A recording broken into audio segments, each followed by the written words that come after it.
So, the video that I want to check out right here is a video by No Hit Jerome. We have once again been watching quite a few of his videos in the past as well.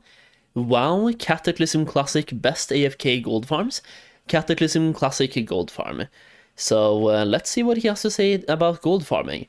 I've been making quite a little bit of gold myself so far in Cata. I mean, I've made about 400k since launch. I must have made more than that, because I have 400k right now in my bags, and we also have 5 Darkmoon card Volcano cards. So if I say between 500k and 800k, that's probably more like in the area of what I've made so far. Either way, let's take a look at what he has to say. If he knows anything I don't know about, let's find out. 60,000 gold for my business. What was that intro? Evil Gnome Lab. 60,000 gold for my bis weapon, 20,000 for my bis enchant. We've got to get to the bottom of this. Just like I suspected, the gnomes... Is it really a Jerome video without him kicking a gnome? Every time, dude. have all these secret gold making methods they've been hoarding. We've got to take advantage. Don't worry, I got away with all their secret methods. We're gonna be rich. So gold by design in Cataclysm, it allows you to get a huge edge over everybody else.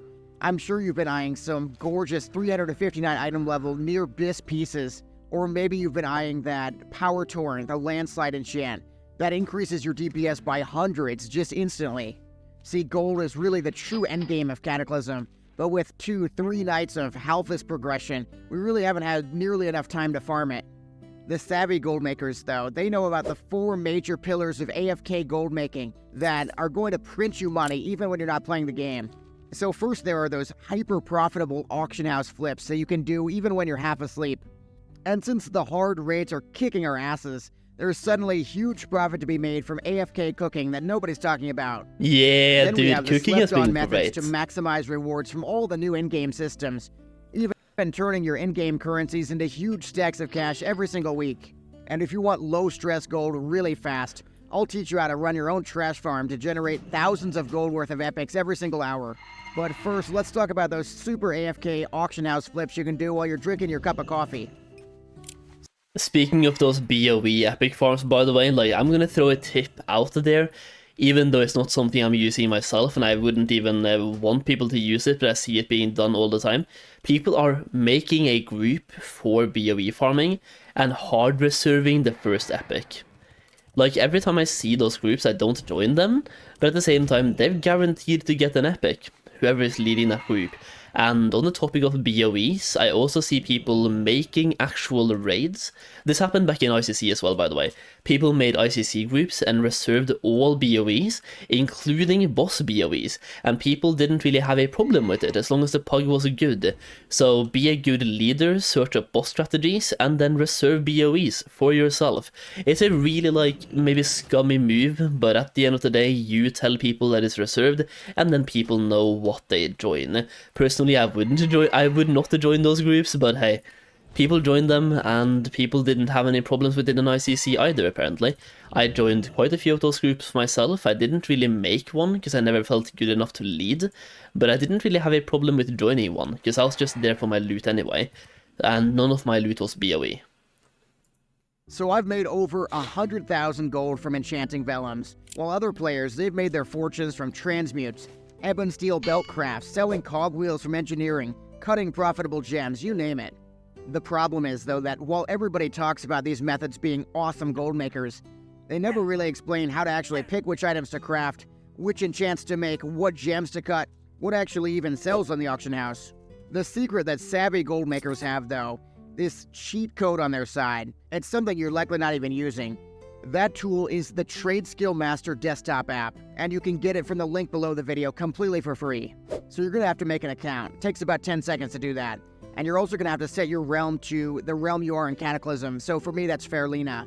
So once it's set up, it has all this auction house scan data, and you can use that data to figure out a bunch of really key pieces of information. So for example, how fast specific items sell on your server, that's really big. Take a look at the region sale data. The higher numbers are always better, so if a number is above 0.6, that means the item sells nearly instantly. So for a specific example, let's say you're picking an AFK goldmaking jewel crafting cut to unlock. So I'm going to use the advanced search, and I'm going to set the item level to 85 or above and the quality to rare. Then I'm able to see, okay, the Reckless Ember Topaz sells really fast, also makes 30 gold per cut. I'm going to unlock that recipe next. The same idea can apply to any of the profession tabs, so enchanting being a really good example of this. You pull up the enchanting tab, you can instantly see which of the recipes you have that are profitable. Next to that, you can even see the sale rate, so you can see, okay, this enchant really isn't worth making because nobody ever buys it. Using TSM, I can see all sorts of enchants that I never would have considered, like Mongoose. Who would have thought that Mongoose sells just as fast as the major kata enchants, makes you 200 gold a pop?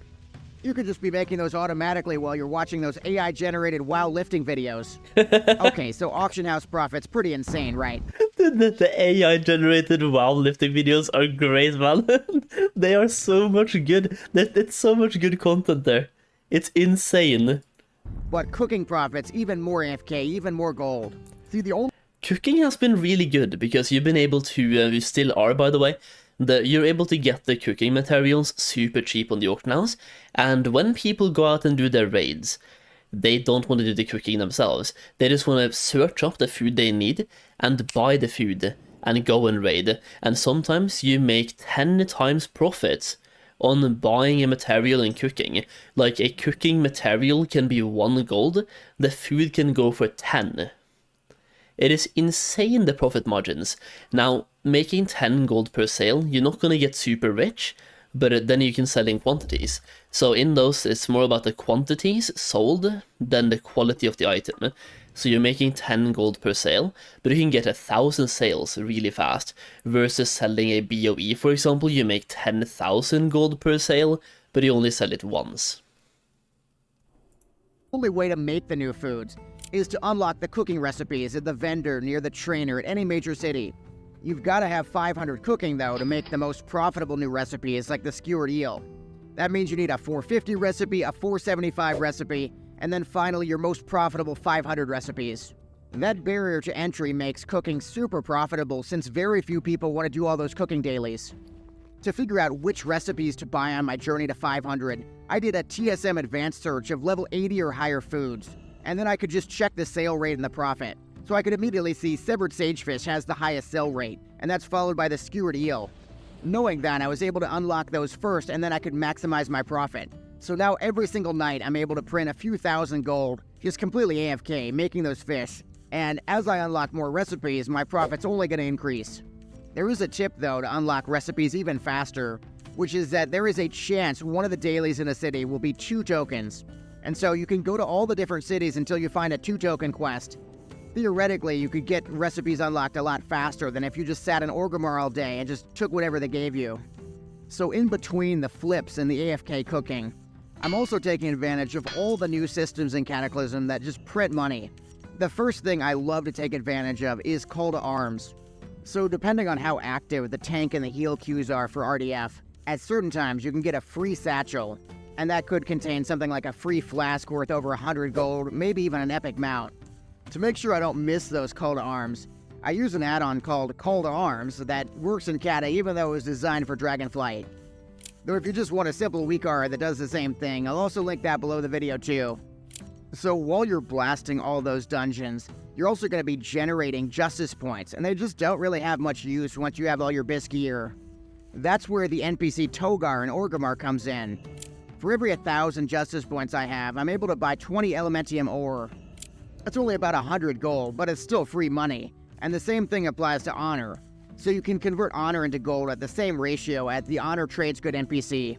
If that's a little bit underwhelming for you though, you can also take your soon-to-be worthless valor points, and you can convert those into a pair of boots worth well over 10,000 gold. I'd recommend checking the sale rate of all the different items first. So in my case, the Woe Breeder's boots, they sell way faster than the other 2 options. Another AFK gold maker related to the new Cataclysm systems. Historically, you could actually disenchant conquest gear. Now, of course, I want to run an elite RBG team that wins every single game. But if you're really cash-strapped on some alts, this is a good, viable, short-term strategy. It takes less than an hour of RBGs to unlock a cape, for example. That would be a short-term way of making over 3,000 gold per hour. That being said, if this method does work, you do not want to AFK the RPGs as you could get banned. I would just recommend just YOLOing them instead and having some fun. The other problem is that my disenchanting alt is only level 80, so I'm not 100% confirming that this works. I'd like you to test it and let me know in the comments. So the last AFK method that savvy gold makers are doing to really print some money is that they're trash farming Bastion of Twilight. So ideally your guild would move things around so you don't just do bot the very first day. Hopefully you can just get a night or two to yourself to power farm some epics. So you need a tank, 2 healers, around 8 players total, and then you can generate about 2 epics per hour. So I would recommend just doing the first handful of packs and skipping the sides and just resetting over and over. You have the option of group looting the items out, or you could auction them off GDKP style. To keep your morale good, I would highly recommend encouraging your raiders to look at all the expensive items they can get on the newly updated Atlas loot. I'll link that new Atlas loot below the video, so definitely get that. You can get items like Shelly's Staff of Dark Mending, that's worth over 35,000 gold right now. You might be saying, hey, that's not even an AFK method, why is it in the video? Well, I can tell you, I literally fell asleep doing this method. Nobody even noticed, and we were still printing money the whole time. So our journey to AFK gold making nirvana, it took us to Trade Skill Mountain, Master. With that cheat code tool, we were able to pick the optimal items, the vellums, the gems, so we could craft them for maximum profit in minimal time. Then our journey took us to faraway lands to unlock cooking recipes that print thousands of gold per week. We took a small detour to investigate all the different...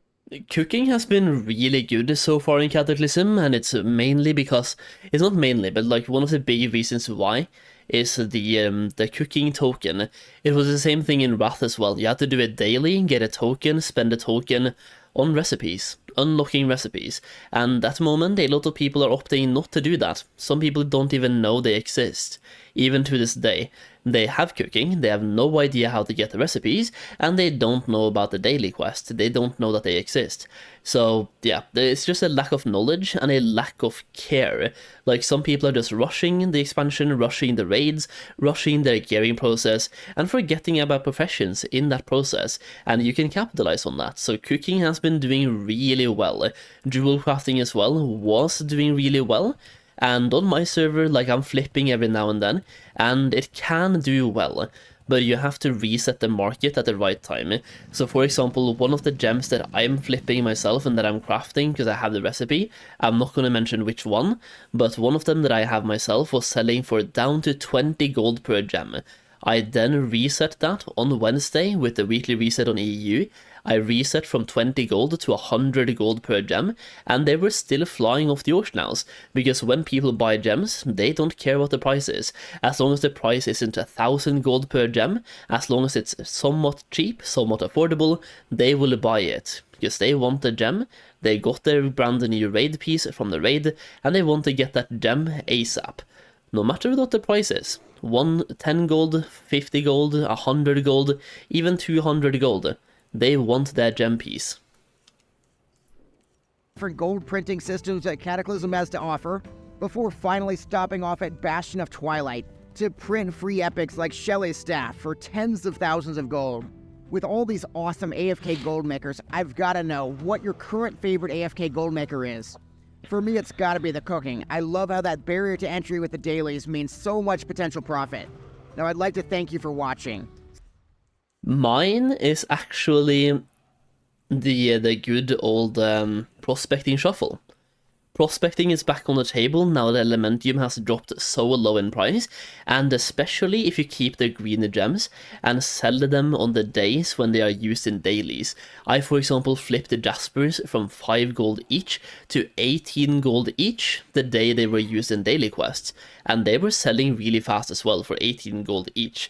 Because for that price, that is 55 gold or 54 gold to do your daily quests as a dual crafter, which gives you a token, and you can use that token on Chimera's Eye for 300 gold, meaning you still make 250 gold profit. You spend 50 gold to make 250 gold back. So those Jaspers, whenever they are the daily, they're super easy to flip, and I'm usually shuffling, so I'm buying the ores. I'm then prospecting the ores. I am then crafting the blue gems into a more sellable and higher priced cut gems, and then I use the greens and sell those on the auction house on the days when they are used in the daily quest. And overall, I am tripling my gold whenever I do this. So if I buy Elementium ore for 10,000 gold, for example, I usually get 30,000 gold back. Now I usually buy in much bigger quantities than that. I spend about 50,000 gold at a time and then get 150k back. Boom. That's probably my favorite. My favorite.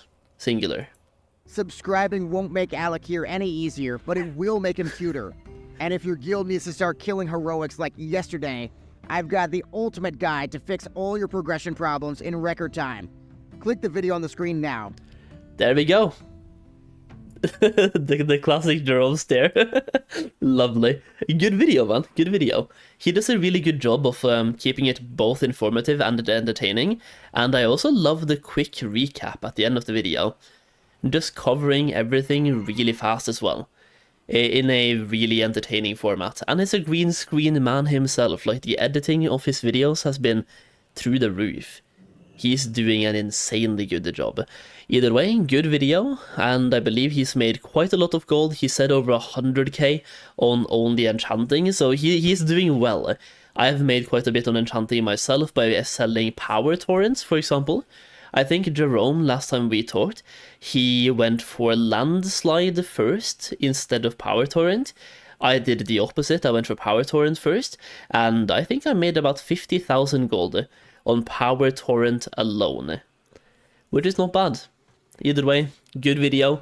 Gonna link the video down below as well for anyone who tuned in the middle of the video, so you can check it out. Either way, that's it for the video portion for today. It's back to some gameplay, and back to leveling alts or capping Valor. Maybe cap Valor, or try to do a couple of dungeons. Yeah, while people are queuing up, it's still, half an hour past midnight. We should be doing a couple of dungeons. A couple of dungeons on the other Blood DK. You buy 100 gold gems, yeah, exactly.